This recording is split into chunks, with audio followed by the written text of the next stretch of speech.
Good morning বন্ধুরা, welcome back to Chumki's adventure.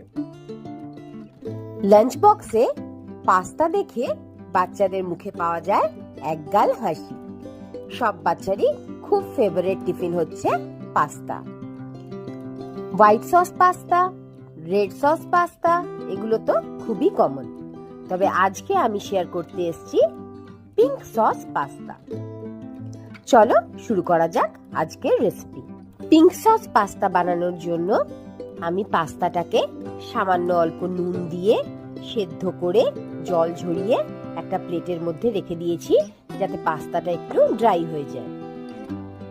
আমি এখানে দু রকমের পাস্তা ইউজ করেছি।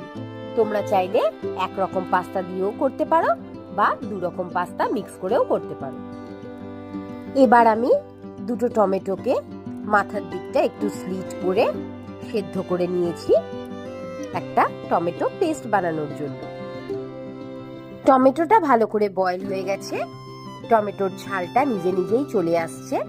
এই সময় টমেটোটাকে ঠান্ডা করে একটা মিক্সির মধ্যে পেস্ট বানিয়ে নেব।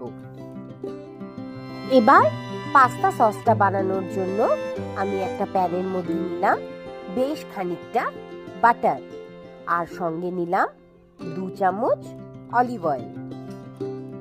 বাটারটা ভালো করে মেল্ট হয়ে গেলে এর মধ্যে অ্যাড করলাম বেশ খানিকটা কুচিয়ে রাখা রসুন। বাটারের মধ্যে রসুনের গন্ধটা ভীষণ ভালো লাগে, তাই জন্য আমি রসুন কুচিটা একটু বেশি করেই দিলাম। রসুনটাকে একটু বাটারের মধ্যে ফ্রাই করে নেব যতক্ষণ না একটা সুন্দর অ্যারোমা বেরোচ্ছে। রসুনটা সুন্দরভাবে ভাজা ভাজা হয়ে গেছে। আমি এর মধ্যে এবার অ্যাড করলাম কুচিয়ে রাখা পেঁয়াজ। আমি এখানে একটা বড় সাইজের পেঁয়াজ কুচিয়ে নিয়েছিলাম। একটু হাই হিটে পেঁয়াজটাকে সটে করে নেব প্রায় 2 থেকে 3 মিনিট মতো। পেঁয়াজটা হালকা সটে হয়ে গেছে। এবার এর মধ্যে অ্যাড করলাম হাফ গ্রিন ক্যাপসিকাম আর হাফ রেড বেল পেপার। সবকিছুকে আবারও হাই হিটে একটু সটে করে নেব 2 থেকে 3 মিনিট। ভেজিটেবলস গুলো কিন্তু একদম সেদ্ধ হবে না, একটু ক্রাঞ্চি থাকবে। এরপর এর মধ্যে অ্যাড করলাম বয়েল করে রাখা half cup sweet corn. Sweet কর্নটা দিয়ে আবারও একটু সটে করে নিলাম 2 মিনিট মতো। আমার ভেজিটেবলস গুলো সব রেডি হয়ে গেছে। এবার এর মধ্যে অ্যাড করলাম 1 চামচ নুন আর ব্ল্যাক পেপার পাউডার। আরও এর মধ্যে অ্যাড করলাম ইটালিয়ান সিজনিং। যদি ইটালিয়ান সিজনিং না থাকে তাহলে তোমরা অল পারপাস সিজনিংও ইউজ করতে পারো, আর যদি সেটাও না থাকে তাহলে শুধু অরিগানো অ্যাড করলেও চলবে। আমি এর মধ্যে দিলাম Italian seasoning, oregano, parsley leaves আর চিলি ফ্লেক্স। সবকিছুকে একটু ভালোভাবে ভেজিটেবলস এর সাথে মিক্স করে নিতে হবে। স্পাইসেস গুলোর থেকে সুন্দর একটা অ্যারোমা বেরোচ্ছে। এই সময় আমি এর মধ্যে অ্যাড করলাম বড় চামচের 2 চামচ ময়দা। ময়দাটা দিয়েই সঙ্গে সঙ্গে একটু নাড়িয়ে নিতে হবে যাতে কোনো লাম্পস না হয়ে যায়।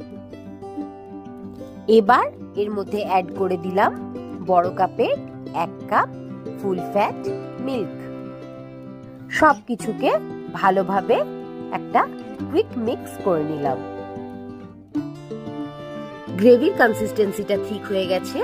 এই সময় অ্যাড করলাম যে টমেটোটা বয়েল করে মিক্সিতে পেস্ট করে রেখেছিলাম সেই পেস্টটা, 2 চামচ টমেটো কেচাপ, আর সঙ্গে দিলাম 1 চামচ পাস্তা সস।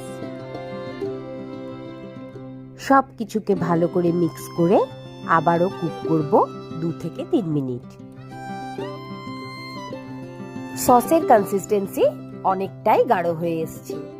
এবার এর মধ্যে অ্যাড করলাম একটা স্লাইস চিজ আর কিছুটা চিডার চিজ।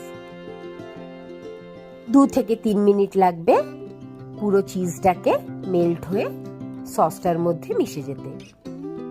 এবার আগে থেকে বয়েল করে রাখা পাস্তাটা সসটার মধ্যে দিয়ে সসটাকে খুব ভালো করে কোট করিয়ে নিতে হবে পাস্তাটার গায়ে।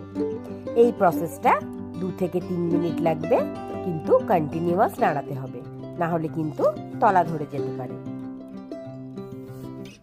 সসটা পুরো পাস্তাটার সঙ্গে কোট করে গেছে, কনসিস্টেন্সিটাও একদম পারফেক্ট আছে। আমাদের পিঙ্ক সস পাস্তা একেবারে রেডি। বাচ্চাদের টিফিন বক্সে দিলে টিফিন বক্স একেবারে চেটে পুটে সাফ।